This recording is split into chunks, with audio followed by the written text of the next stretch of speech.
नमस्कार, जय मां शारदा। अकाया वैदिक एस्ट्रो में एक बार फिर से आपका स्वागत है। मैं हूं पंडित श्याम उपाध्याय और आज मैं उपस्थित हुआ हूं 2 नवंबर 2025 को दैत्य गुरु शुक्राचार्य अपना राशि परिवर्तन करने जा रहे हैं। पिछले लगभग 1 महीने से 30 दिनों से 28 से 30 दिनों से अपनी निम्नतम राशि नीच राशि में भ्रमण कर रहे थे, कन्या राशि में। वहां से अब पहुंच जाएंगे अपनी स्वयं की राशि तुला में।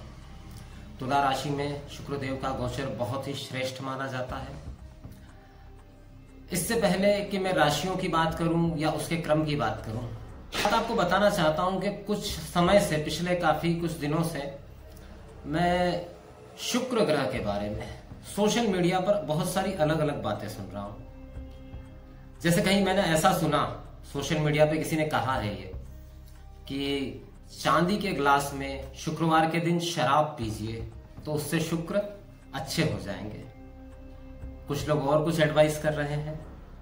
असल में बात तो यह सही है कि शुक्रदेव वैभव के कारक हैं, धन के कारक हैं, लेकिन हर कुंडली में धन के कारक हैं ऐसी बात भी नहीं है। जिसके लिए धन के कारक हैं उसके लिए है, वरना अन्य ग्रहों का प्रभाव भी उस पर देखा जाता है।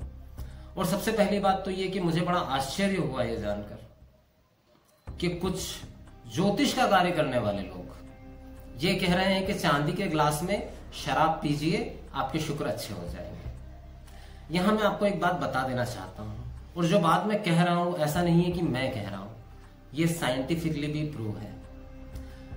असल में दैत्य गुरु शुक्राचार्य यानी कि वीनस को हमारे शरीर में जो अवयव माना गया है वो माना गया है स्पर्म। काम के कारक हैं शुक्रदेव, निसंदेह काम वासना के कारक हैं, शारीरिक संबंध और आकर्षण के कारक हैं। क्या आप जानते हैं कि दैत्य गुरु शुक्राचार्य हमारे शरीर में मौजूद अवयवों का सबसे विशुद्ध रूप है, सबसे शुद्ध रूप है।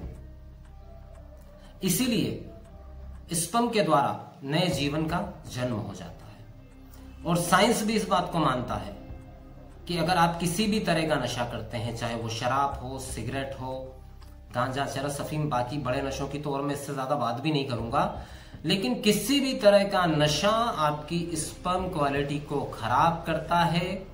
कई बार ज्यादा नशा या शराब जैसी चीजों के सेवन से या तो संतान प्राप्ति की कैपेसिटी ही समाप्त हो जाती है, क्योंकि स्पर्म काउंट ही खत्म हो जाता है, या फिर अगर रहता भी है तो स्पर्म की क्वालिटी इतनी खराब रहती है कि कई बार बच्चों में कुछ विसंगतियां रहती हैं।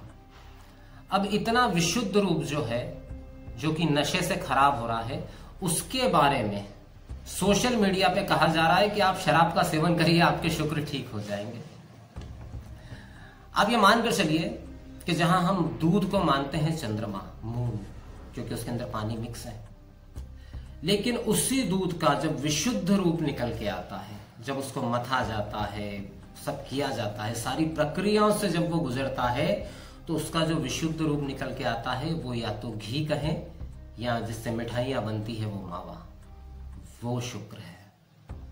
अब ऐसे विशुद्ध रूप वाले ग्रह के मामले में ये कहा जा रहा है कि चांदी के ग्लास में भरकर शराब पीजिए, आपके शुक्र ठीक हो जाएंगे। इससे बड़ी गलत बात और कुछ नहीं हो सकती है। खैर, ये अपना अपना मत है, उन्होंने जो भी कहा अब वो वही जाने, उसका क्या है। मेरी अपनी तरफ से जो भी मेरे सुनने वाले हैं उनको ये एडवाइस है कि शराब पीने से कोई भी ग्रह ठीक नहीं होता है, बल्कि आपका जीवन, आपका धन और पारिवारिक शांति सिर्फ खराब होती है। तो शराब जैसी चीज का सेवन संभव हो तो मत करिए, या अगर करना जरूरी ही है, आपके प्रोफेशन से जुड़ा हुआ मामला है, तो उतना ही करिए जितना आवश्यक है।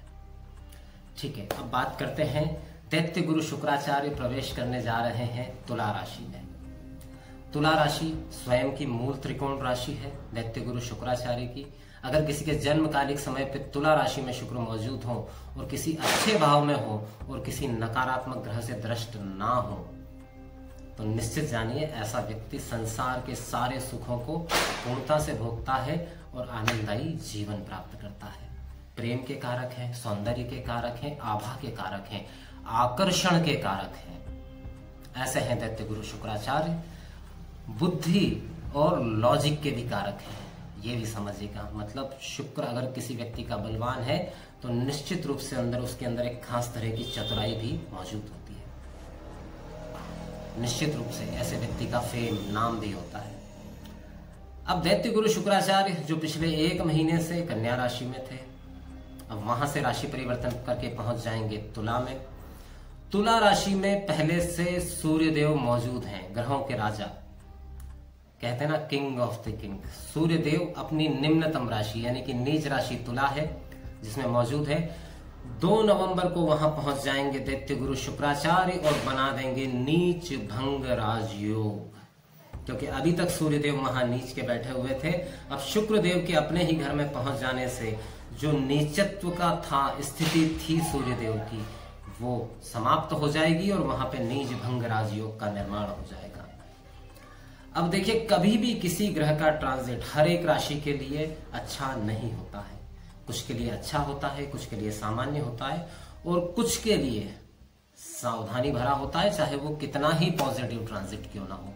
क्योंकि दैत्य गुरु शुक्राचार्य का अपनी ही राशि में जाना, नीच भंग राजयोग का निर्माण करना, कोई खराब स्थिति तो है नहीं, लेकिन किस भाव में बनेगी ये स्थिति, ये बहुत इंपॉर्टेंट है। तो अब अगर हम बात करें उन राशियों की जिनके लिए यह बहुत ही सटीक और अच्छा रहने वाला है, जिनके लिए लाभदायक रहने वाला है, तो आज मैं आपको 4 ऐसी राशियां बताऊंगा जिनके लिए अत्यंत लाभदायक स्थिति है।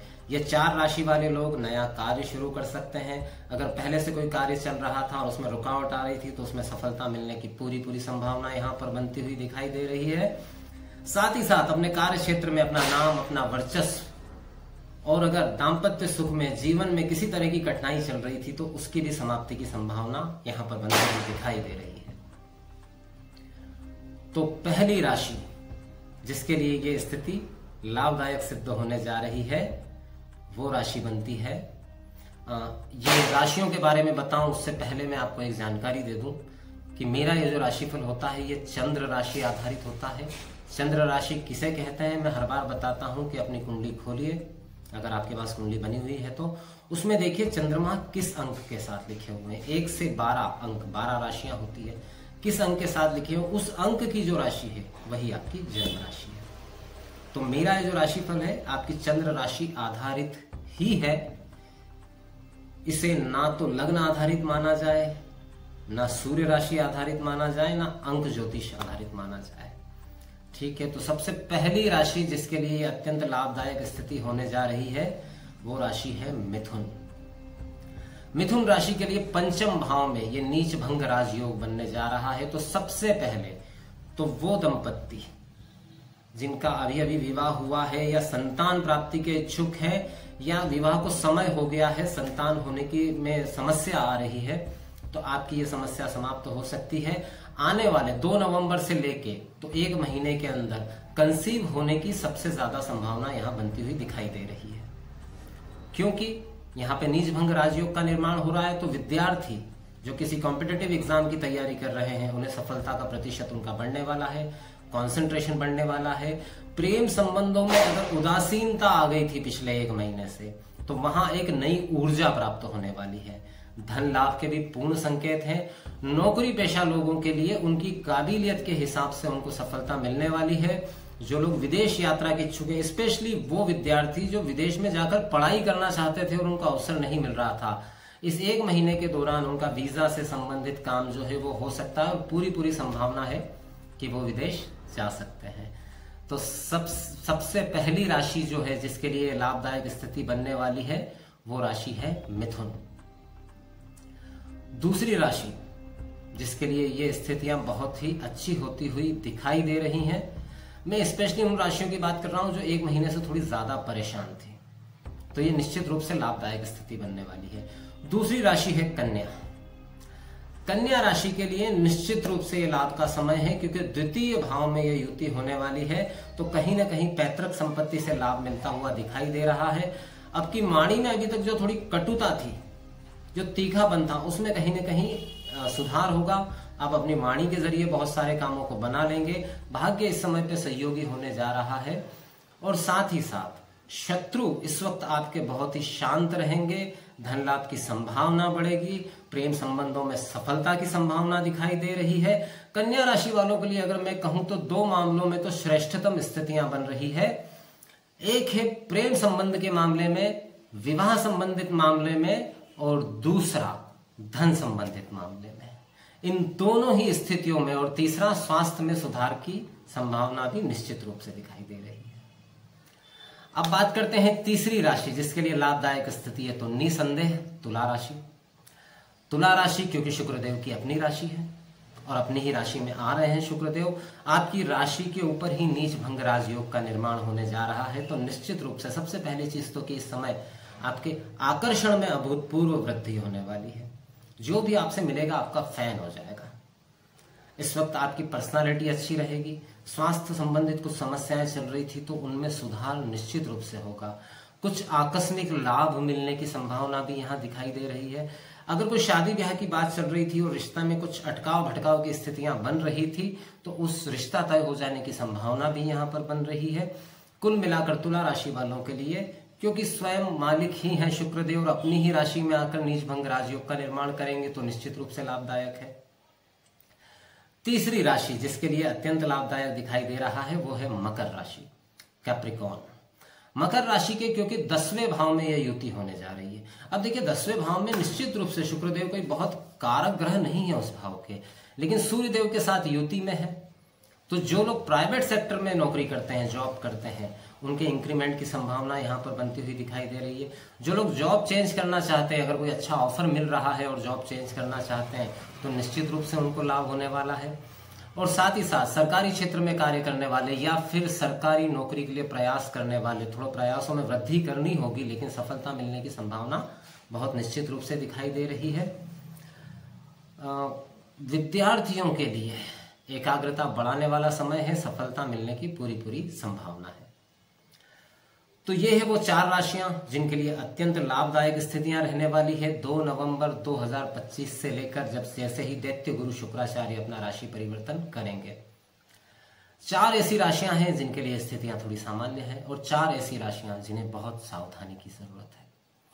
अगर आपकी इनमें से एक राशि है तब तो बहुत ही बढ़िया है, इस समय का भरपूर लाभ उठाइए। छोटी बच्चियों में मिष्ठान वितरित करिए, शुक्रदेव और अच्छा लाभ देंगे। लेकिन अगर आपकी राशि इसमें से नहीं है और आप अपनी राशि के बारे में जानना चाहते हैं तो आप नीचे दिए गए कमेंट बॉक्स में लिखकर या दिए गए नंबरों पर कॉल करके इसकी जानकारी प्राप्त कर सकते हैं। साथ ही साथ आपको एक बात और बताना चाहूंगा, देखिए राशिफल बहुत ही सतही बात है, मतलब ज्योतिष में सबसे सतही बात जो है वो राशिफल है। इसके द्वारा किसी अंतिम निर्णय पर नहीं पहुंचा जा सकता। जैसे मैंने अभी आपको बताया कि 4 राशियों के लिए अच्छी स्थिति है, लेकिन ये इस बात पर भी निर्भर करेगा कि जन्म कालिक कुंडली में शुक्रदेव किस स्थिति में है, वो आपके लिए कारक भी है या नहीं है। दूसरा, इस समय पे दशा, महादशा, अंतरदशा कौन से ग्रह की चल रही है उस पर आधारित रहेगा। तो अगर आप अपने जीवन में कोई बड़ा निर्णय लेना चाहते हैं तो उसके लिए कुंडली विश्लेषण अत्यंत आवश्यक है। इसी के साथ अपने शब्दों को यहीं विराम देता हूं, फिर उपस्थित होता हूं एक नए विषय के साथ। जय मां शारदा।